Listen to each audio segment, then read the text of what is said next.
Merci, Sylvain Abdelkader. Effectivement, l'effort déployé est toujours payant, surtout pour la bonne cause. Merci pour tous les efforts déployés avec ton équipe, avec les parlementaires, avec les chercheurs, avec toutes les bonnes volontés. Et justement, c'est une euh, vision holistique du problème. C'est pas seulement le problème des diabétiques, c'est pas le problème des obèses, c'est pas le problème des praticiens, c'est pas seulement le problème des professionnels de la santé, c'est le problème de tout un pays. Et les décideurs, la société civile, les masses médias, les pouvoirs publics, tout le monde doit s'armer justement contre cette guerre ouverte. Et on voit déjà les conséquences et on voit déjà les prévisions. Alors, moi, depuis que je suis jeune, j'étais jeune diabétologue, je suis régulièrement la, la, la- la progression galopante de la prévalence du diabète sucré. Et à chaque fois, l'IDF nous avertit, alors dans 5 6 ans, il y aura telle progression. Et c'est à peu près le cas. C'est comme si on ne fait malheureusement pas grand-chose. Et c'est comme si on est soumis à cette fatalité de progression ces maladies chroniques, maladies non transmissibles, et en particulier le diabète sucré. Il faut faire quelque chose. Et je dis que c'est surtout une décision du pouvoir politique, parce que c'est une guerre déclarée contre l'humanité, contre la santé des citoyens, contre l'avenir de nos enfants, de notre avenir, l'avenir de nos pays. Et il faut quand même s'en rappeler et être sensible à cette situation grave que nous vivons tous les jours. Bon, je pense qu'on a terminé notre programme dans les temps, même avec un petit décalage, mais c'est pas grave. Et on va passer aux questions. Alors, j'invite tout le monde, tous les participants à poser leurs questions. Alors, j'ai pour le moment une seule question. Alors, je la lis. Madame Fatem Zahra Rouino, est-ce qu'un prédiabétique qui a pris au sérieux ces mesures de prévention, alimentation saine, activité physique, modérément intense quotidienne, peut ne pas atteindre le stade de diabète? Bon, on a répondu, Sibel Khadir aussi, et les autres orateurs ont répondu à cette question lors de leur intervention. Mais tout de même, je peux ouvrir la discussion en donnant la parole soit à Faisal, soit à Briem, parce que c'est la même chose, c'est la même question de la prévention du diabète. Si l'un d'eux peut intervenir pour répondre à la question de notre collègue.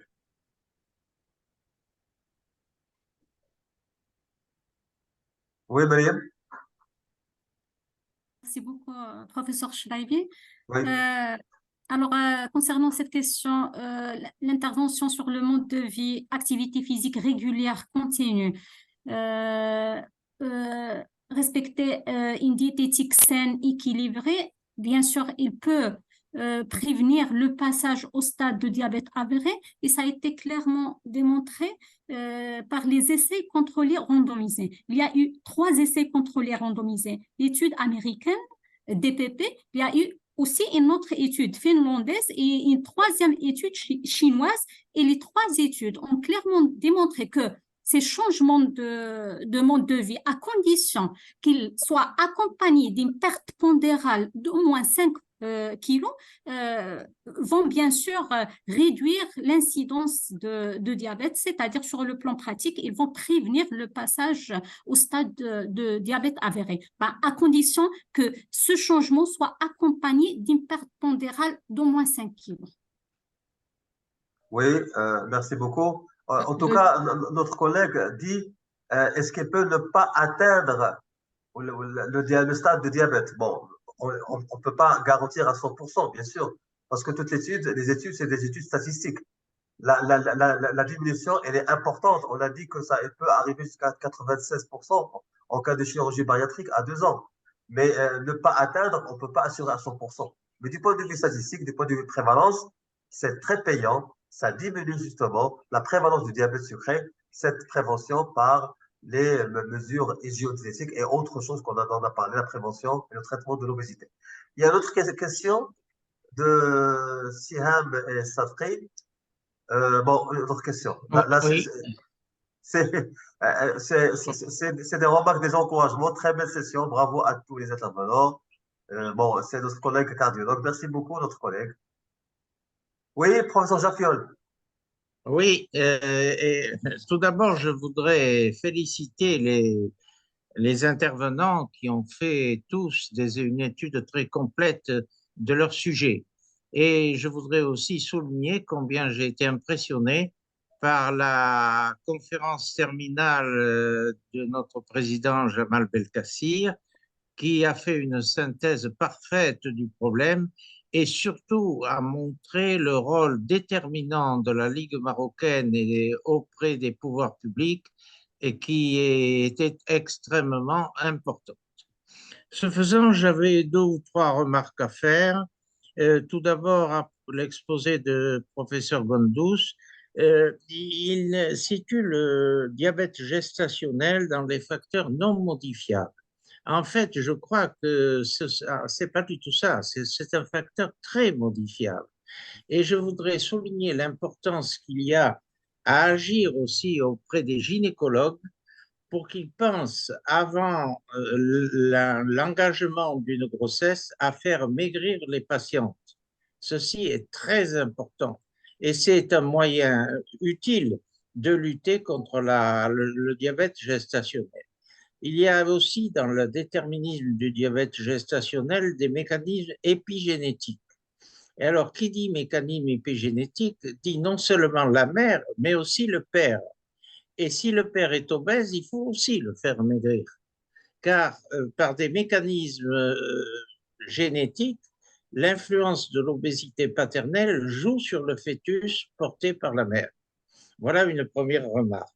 Deuxième remarque, c'est le problème soulevé par le professeur Belkacem de la chirurgie bariatrique.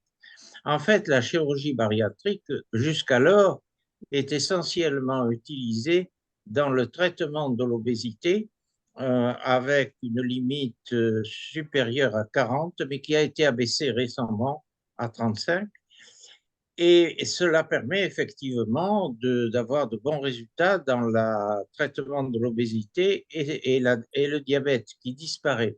D'ailleurs, la disparition du diabète précède souvent celle de l'obésité, ce qui prouve le rôle d'autres facteurs que la perte de poids dans cette régression, disparition du diabète. Mais je voulais aussi souligner que certains auteurs ont proposé la chirurgie bariatrique chez des prédiabétiques.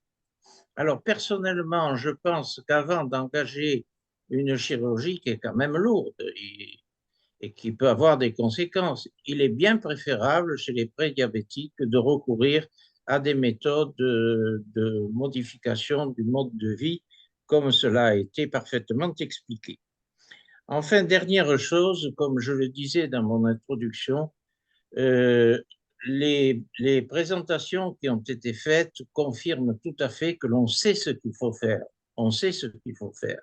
Mais ce n'est pas fait dans la majorité de la vie pratique.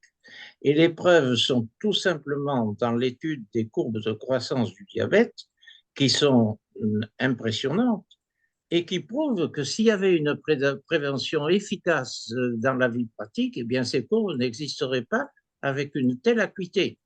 Donc, je pense, et ça, ce n'est qu'une simple idée, peut-être elle ne sera pas partagée, qu'il faudrait agir à 2 pôles. Premièrement, au niveau du médecin praticien, qui est en première ligne et dont le rôle est de dépister les sujets à risque, de leur donner les conseils et de les suivre. Ce qui n'est pas fait. Ce qui n'est pas fait parce que les médecins généralistes n'ont pas le temps et ils sont débordés par leurs occupations et ils ne s'en occupent pas. Et il y a une solution à ce problème ce serait que les pouvoirs publics créent, créent un budget de prévention qui permettrait aux généralistes d'avoir rémunéré une consultation de prévention. Parce que la prévention, c'est long, vous le savez. Les conseils donnés aux patients, tout ça, ça prend beaucoup de temps. Et les généralistes ne le font pas parce qu'ils n'ont pas le temps. Deuxièmement, en bout de chaîne, le patient. Vous savez tous comme moi que les conseils donnés aux patients rentrent par une oreille et sortent par l'autre. Et le suivi est donc capital. Et là encore, les généralistes ne le font pas parce qu'ils n'ont pas le temps. Peut-être faudrait-il plus utiliser les moyens de communication distancielle, et que ce soit les techniques de télémédecine ou que ce soit simplement les iPhones, pour permettre de maintenir un contact avec les patients prédiabétiques. Voilà, alors écoutez, je ne veux pas poursuivre, je vous fais là quelques remarques. Pour le reste, le professeur Belkadir a parfaitement montré l'importance d'agir sur tous les autres facteurs de la vie, auprès des médias, auprès des politiques. Cela me paraît tout à fait nécessaire pour espérer un résultat dans cette prévention très difficile du diabète de type 2. Merci beaucoup, professeur Jaffier, pour ces remarques pertinentes. Effectivement, en matière de diabète gestationnel, on peut le considérer comme un facteur modifiable, c'est vrai, parce qu'il y a des choses à faire et parce il y a des femmes qui font à chaque fois leur diabète gestationnel à chaque grossesse, donc c'est modifiable. On peut prévenir ou au moins diminuer un petit peu le risque statistique de cette atteinte. Merci beaucoup pour toutes ces remarques pertinentes et enrichissantes. Alors, si vous voulez, j'avance. Il y a quelques questions là. La question bon, est posée soit à Faisal Gendous, s'il est là, sinon à Amri Belkacem, sachant que la réponse a été déjà dans la présentation, mais si vous voulez, on la répète pour mieux la confirmer. Alors, c'est Ahmed Bou Khalfa dit l'intérêt de la metformine au stade de prédiabète en association avec les mesures hygiéno-diététiques. C'est le propre du diabétique, le diabétique prévention programme, qui a été déjà cité et par Faisal et par Maïm. Est-ce que Faisal est avec nous? Faisal, tu es avec nous? Faisal Gendouz? Sinon, je donne la parole à Maryam. Professeur Belkacem.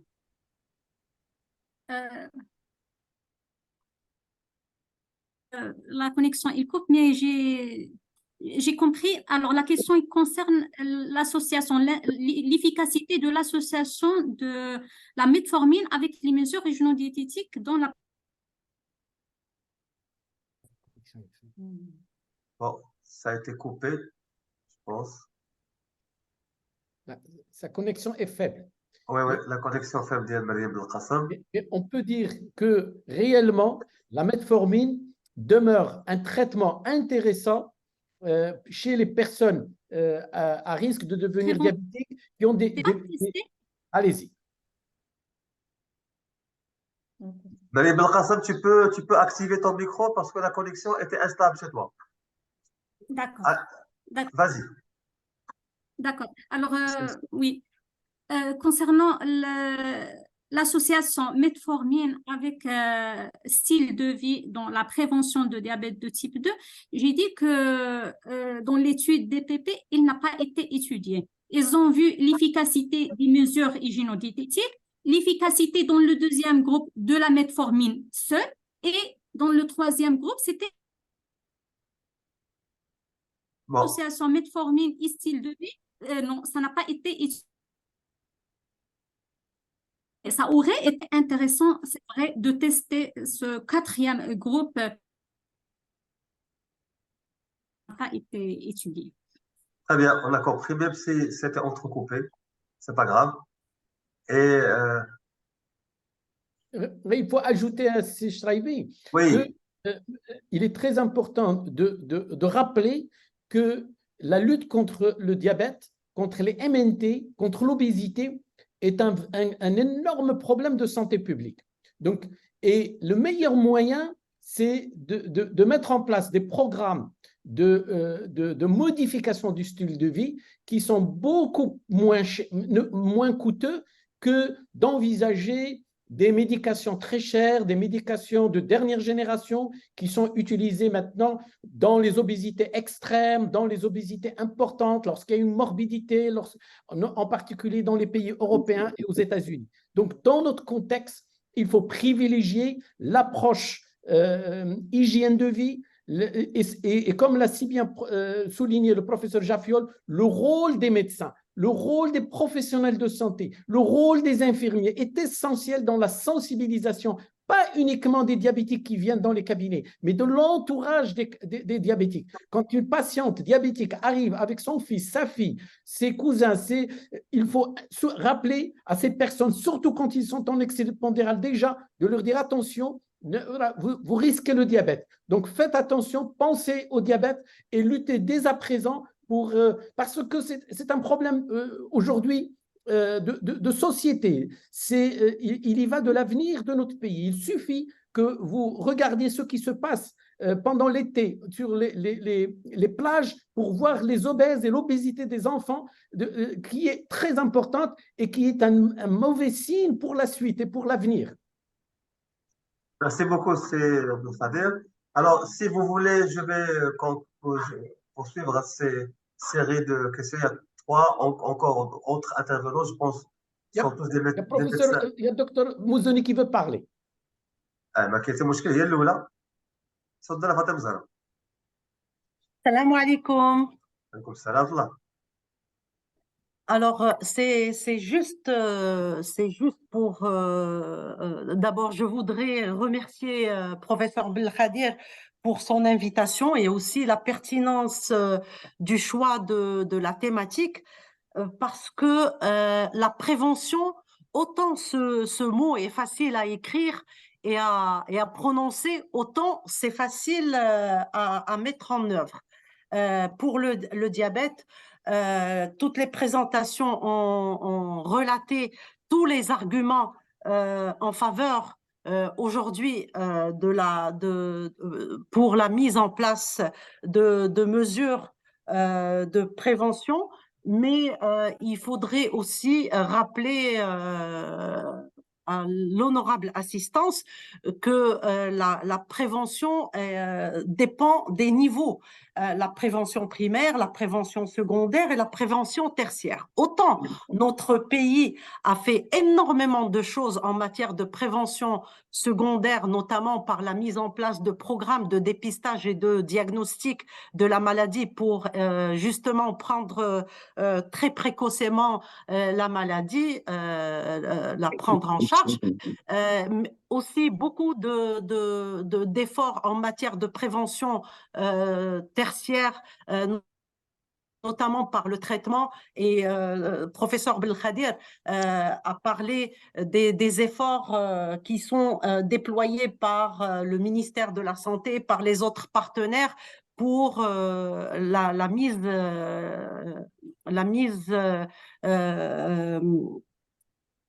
pour que le traitement soit disponible à toutes les tranches de la population. Alors, le parent pauvre de la lutte contre le diabète dans notre pays et aussi dans beaucoup de pays de la région et à l'échelle mondiale, c'est la prévention primaire. C'est la lutte contre les facteurs de risque, notamment les facteurs de risque modifiables. En l'occurrence, la lutte contre l'obésité, l'alimentation malsaine et déséquilibrée, la sédentarité, l'inactivité physique, le tabac, mais aussi la consommation de l'alcool. C'est là où il faudrait encore déployer beaucoup d'efforts. Certes, le professionnel de santé est placé en première ligne, mais cette prévention exige aussi l'implication de beaucoup de partenaires, beaucoup d'acteurs, et je pense qu'il faudrait commencer dès le jeune âge. C'est chez les jeunes qui devraient ou devront être mises ces mesures de prévention primaire euh, en intégrant le cursus sur les modes de vie sains le module sur les modes de vie sains dans les cursus, et plus l'âge est jeune, et plus on réussira notre challenge vis-à-vis du diabète. Et je pense que le dicton populaire dont a parlé Kautar, au début, mieux vaut prévenir que guérir, n'a rien perdu de sa validité aujourd'hui. Merci. Merci, Merci. merci, docteur Moujali. Alors, si vous voulez, je poursuis la lecture des quelques questions qui restent. Interrogations essentiellement faites par des médecins généralistes, je suppose. Docteur Ilham Takarrourt. Alors, elle se demande est-ce qu'il y aura un DU de diabétologie à Agadir à Tanger, puisqu'elle a vu qu'il y a un représentant à Agadir, un représentant à Tanger. Alors, je l'espère pour cette année, en tout cas pour Agadir. Pour Tanger, peut-être aussi, parce que le DU de diabétologie qui a commencé déjà à Rabat depuis une dizaine d'années connaît des succès et c'est du devoir justement des enseignants diabétologues d'initier les médecins généralistes à une bonne prise en charge du diabète sucré parce que de toutes les façons, les 2,5 millions de diabétiques dont on parle, déjà il y a plus d'un million qui restent à diagnostiquer. Donc, si les médecins généralistes ne se contentaient que du dépistage du diabète, même s'ils passeront toute la journée à ça, ils n'auront pas le temps. Donc, il y a beaucoup de choses à faire. Il y a du pain sur la planche. Il y a du travail pour tout le monde, et les endocrinologues et les diabétologues. Et moi, je suis toujours agréablement surpris lorsque je reçois un diabétique de la part d'un médecin généraliste qui a bien fait du diagnostic et qui sait comment et quand il faut passer la main aux spécialistes. Alors, docteur, je pense à euh, dit que le patient diabétique qui prend l'insuline a-t-il à suivre un régime sans sucre? Le patient qui, le patient qui prend de l'insuline a-t-il à suivre un régime sans sucre? Est-ce que Seguindouze est avec nous, même si ça sort un petit peu de la prévention du diabète, mais Seguindouze qui a parlé un petit peu de la diététique et de la prévention par le régime alimentaire. Est-ce que Seguindouze est intervenu? Oui, je pense qu'il est avec nous, mais il n'a pas encore activé son micro. C'est Faisal? Il est bon, en tout cas.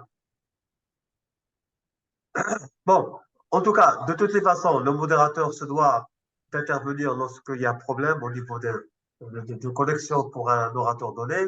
En tout cas, régime sans sucre, ça n'existe pas. Lorsqu'on dit régime sans sucre, il n'y a pas de régime zéro sucre. Même le diabétique doit prendre du sucre, mais bien sûr avec modération. Et il y a des sucres rapides qu'il faut éviter au maximum. On dit éviter au maximum en plus 10% de la quantité globale, mais les 50 à 55% d'hydrates de carbone sont indispensables pour l'énergie, pour la ration calorique quotidienne, parce que de toutes les façons, les, autant de bouchardas lorsqu'on on imposait un régime hypoglycémique chez les diabétiques, c'était obligatoirement hyperlipidique pour, bien sûr, pour équilibrer l'apport calorique et on sait les inconvénients du régime hyperlipidique parce que c'est toujours les maladies cardiovasculaires et l'athérosclérose. Donc, un diabétique normalement, qu'il soit de type 1 ou de type 2, c'est 50 à 55% de l'apport glucidique, essentiellement des glucides lents, euh, exceptionnellement des glucides rapides et sucreries, et si obligatoire, c'est à la fin d'un repas, dans un repas dit mixte, pour que justement l'index glycémique et l'absorption soient diminués. Je fais allusion à ces jeunes enfants qui sont dans une fête d'anniversaire et qui sont privés un petit peu de prendre un petit bout de chocolat ou un morceau de gâteau. Bon, ça peut, on peut le faire moyennant l'éducation, moyennant un autocontrôle glycémique et surtout chez les patients qui sont déjà sous pompe insuline, là, le plus souvent, on peut régler le problème avec un petit bonus sans grand problème, pourtant qu'il y ait une bonne éducation. Alors, si Mohamed Ashrif dit quelle est la probabilité que l'enfant d'un diabétique soit aussi atteint de diabète? Ah oui, bon, je pense qu'on parle du diabète de type 2, parce que le diabète de type 1, a priori, il y a très peu de génétique, mais l'on sait que la progéniture d'un diabétique, bien sûr, elle a statistiquement plus de risques à être diabétique. Il y a des scores de risque de diabète en fonction un petit peu de plusieurs paramètres et qu'on peut calculer pour chaque patient. MST, est-ce que la metformine est préconisée pour le diabète gestationnel? Bon, est-ce que quelqu'un peut répondre? Sinon je vais monopoliser. Je risque de monopoliser la parole. Je peux intervenir pour dire que la metformine, dans le diabète gestationnel, elle est indiquée dans de nombreux pays, mais pas dans notre pays. Oui. Chez nous, il faut d'ailleurs, chaque fois qu'on peut éviter les médicaments à la femme gestante, c'est l'idéal. On ne sait pas qu'est-ce qui peut arriver, mais pour la metformine, il paraît, étude à l'appui au niveau des pays nordiques en particulier, qu'elle peut être utilisée chez la femme enceinte, mais pour l'instant au Maroc, elle ne l'est pas. Ce qui est très important à souligner, par contre, c'est les mesures hygiéno-diététiques, et tu as bien souligné, ainsi que le professeur Jaffiol, car c'est essentiel. Une femme enceinte qui a du poids, qui a du diabète dans la famille, ou qui a un prédiabète, ou qui fait un diabète gestationnel, si elle fait très attention, si elle suit un programme avec son médecin traitant, les résultats sont exceptionnels. Souvent, on n'a pas besoin d'ajouter de médicaments. Très bien. Oui, pour rebondir là-dessus, je voudrais rappeler qu'en France, la metformine n'est pas indiquée également dans le diabète gestationnel et que seules des mesures hygiéno-diététiques sont nécessaires. Mais ce que je voudrais rappeler, que je crois avoir déjà dit, c'est que ce qui compte, ce n'est pas de traiter le diabète gestationnel, c'est de le prévenir. La prévention du diabète gestationnel passe essentiellement par le dépistage avant la grossesse des femmes à risque, et en particulier des femmes obèses. Et il est très important que les gynécologues, qui souvent ne connaissent pas bien ces questions-là, interdisent la survenue d'une grossesse chez une femme obèse et ne la permettent que lorsqu'elle aura perdu du poids. Ça, c'est très, très important. Et malheureusement, ce n'est pas toujours fait. Ouais. Ouais, je sais que par exemple il y a une équipe de gynécologues militaires au Maroc qui prescrit facilement la metformine chez la femme enceinte. Bon, ça me concerne que c'est gynécologue, mais il y a beaucoup d'études, notamment nord-américaines et européennes, qui n'interdisent pas la metformine. Mais en tout cas, comme a dit Sibel Khadir, on n'a pas la MM pour la femme enceinte. C'est vrai. C'est vrai. Alors, il y a Ayman Hantati qui a écrit un texte en anglais. Alors, j'ai un petit peu lu pour dire que probablement que la prévalence du diabète est beaucoup plus importante ce que l'on croit, parce qu'il y avait peut-être un petit peu sous-estimé. Bon, en tout cas, c'est les, c'est les prévisions toujours de l'IDF que nous croyons, bien sûr, et c'est en général des estimations basées soit sur des études faites comme au Maroc, comme des études stepwise, soit justement sur la progression de la maladie diabétique au fil des années. Ipradia chez le prédiabète. Est-ce que quelqu'un peut répondre? C'est la metformine. Oui, justement. La metformine. Donc c'est l'indication. Ça peut être utilisé. Mais il faut insister durée. beaucoup que la Ipradia peut être, ou la metformine tout court, peut être surtout associée aux mesures hygiéno-diététiques et que le traitement que le patient peut prendre, c'est pour un petit peu aider, couper l'appétit, améliorer un peu l'insulino-résistance, les multiples actions positives et favorables de la metformine qui peuvent aider. Mais le plus important, c'est la surveillance du poids et aussi la motivation du médecin pour cette question. Parce qu'il faut, chaque fois qu'on est devant un patient à risque de devenir diabétique ou qui a un prédiabète, d'insister sur la question, de voir avec lui est-ce qu'il a gagné quelques kilos et surtout le motiver pour que toute perte pondérale doit être maintenue parce que les gens, dans leur milieu, dans leur famille, oublient et se laissent aller. Et souvent, quelqu'un qui a perdu 5-6 kilos les rattrape très rapidement, malheureusement, à l'occasion de les vacances, à l'occasion de fêtes, à l'occasion. Donc, perdre du poids, ce n'est pas facile, c'est très important. Gagner du poids, c'est très facile pour de très nombreux patients qui ont déjà essayé les mesures diététiques. Oui, alors merci si jamais. La dernière question que j'ai ici de Rizla Loudies, alors elle remercie l'assistance et les orateurs. Elle insiste en matière d'information, éducation et communication. Il serait pas utile d'ajouter des spots télévisés pour la sensibilisation de toute la population. Bon, ça a été déjà cité par Sébou Khadir dans la prise en charge intégrative.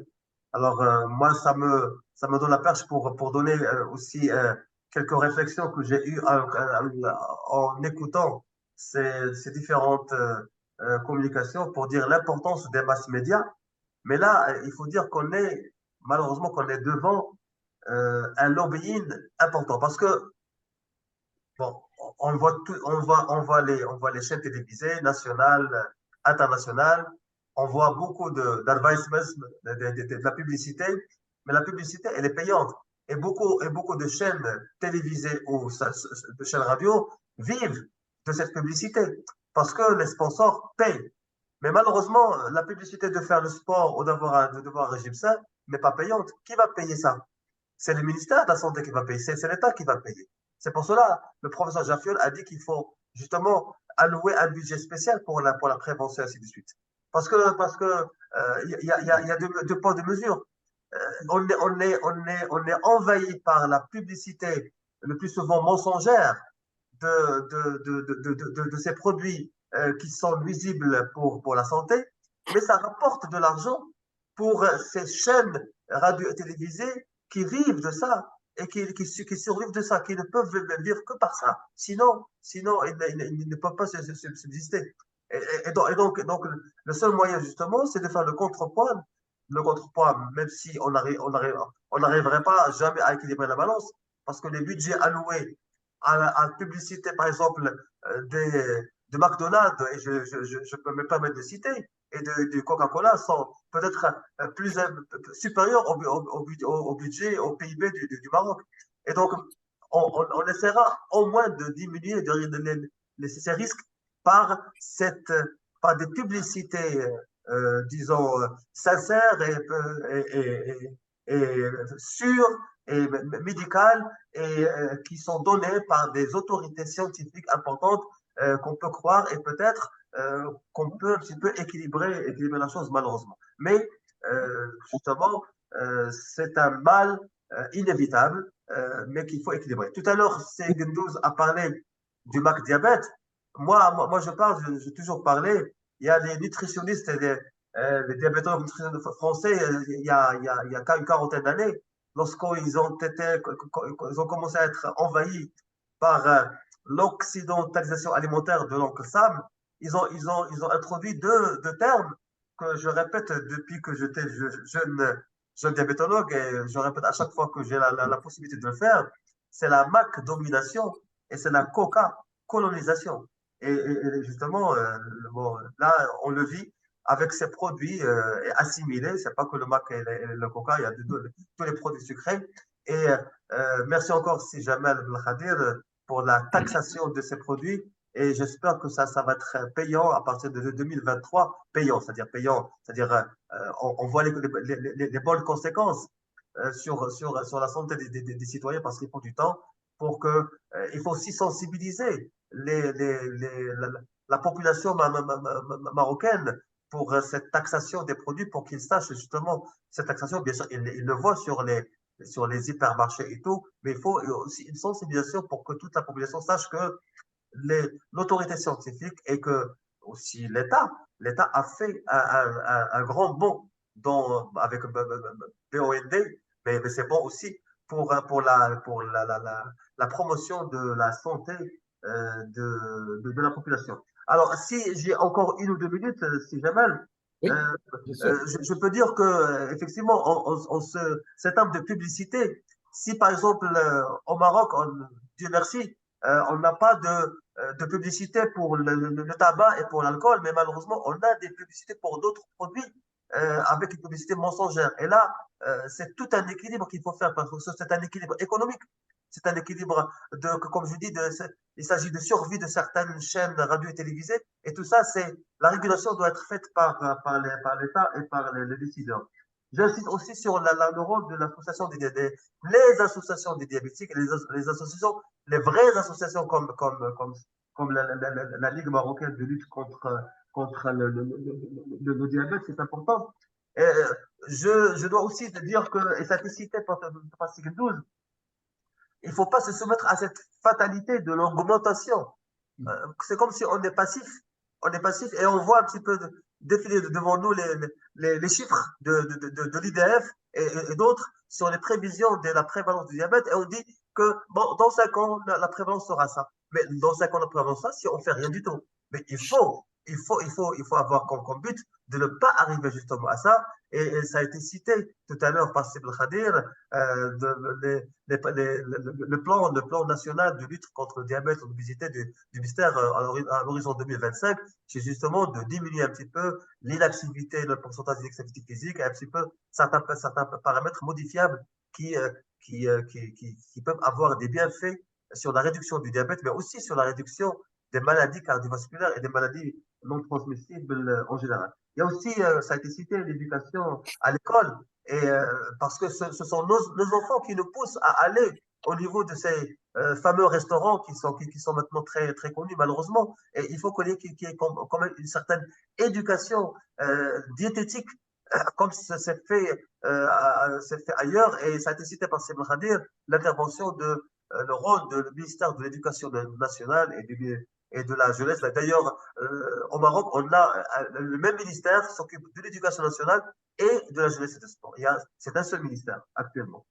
Bon, et enfin, je n'ai pas entendu notre expert, c'est Hassan Agnaou, parler notamment de son fameux Nutri-Score. Ça a été cité par Sibel Khadir, et je pense que bientôt on aura notre propre Nutri-Score marocain, avec notamment au niveau des plats marocains, au niveau de tous les produits agroalimentaires au niveau du Maroc.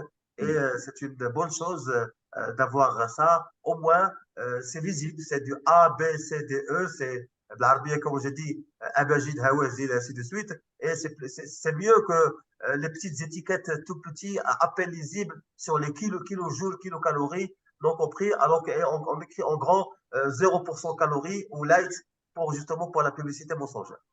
Il a la parole, hein. Il a levé la parole. Il a levé la parole. Il y a là, c'est Hassan. C'est Hassan. Oui. Ben, professeur Charabi, tu m'inspires toujours. Donc, en fait, d'abord, merci à tous les intervenants.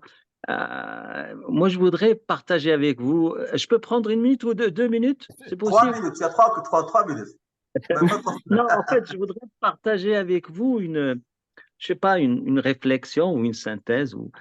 Vous savez, donc aujourd'hui, on a parlé de la prévention et de mode de vie, de mode de vie sain. Alors, le mode de vie sain, c'est comme l'histoire de l'éléphant avec les 6 aveugles. Chacun le voit différemment.